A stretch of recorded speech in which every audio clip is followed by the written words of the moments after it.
comment se compose une station une borne de recharge. Dans ce qu'on va avoir, on va avoir une station, un peu comme une station-service. Après, on va avoir des bornes.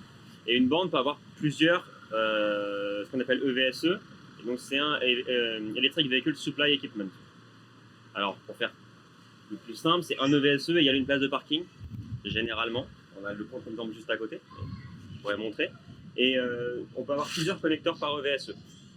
Lorsqu'on va requêter cet équipement, je vais bloquer l'intégralité, comme quand je vais sur une station essence, des connecteurs de la pompe sur laquelle je suis. C'est-à-dire que quand je prends du P7, bah, je bloque le sans-plomb, je bloque le etc.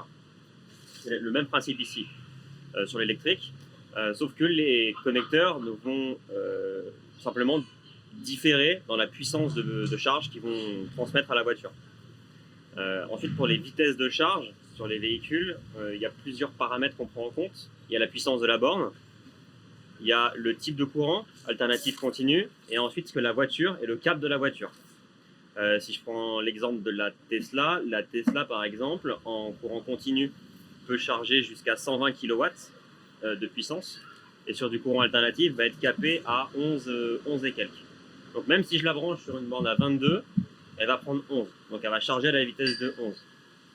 Voilà, donc ça, c'est pas forcément quelque chose qui, dans l'esprit de l'utilisateur, est instinctif. C'est-à-dire, je suis sur une super borne, sur une borne très puissante, ma voiture va charger vite, mais si la voiture elle dit non, en fait, la voiture va juste charger. Et comme il y a des types de pricing très différents en fonction des types de puissance, etc., on peut se retrouver à être sur un superchargeur, charger très lentement, et rester beaucoup plus longtemps et payer beaucoup plus cher que si on était été sur la borne juste à côté, qui aurait délivré la même puissance que la voiture aurait admise en maximum et qui aurait permis d'avoir un prix beaucoup moins cher. Alors ensuite, il y a deux types de bornes. On va avoir les bornes qui ont des prises, donc il faut venir avec son câble, comme là.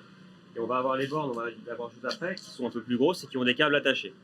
Dès qu'on arrive sur des bornes en courant continu, on a le câble attaché.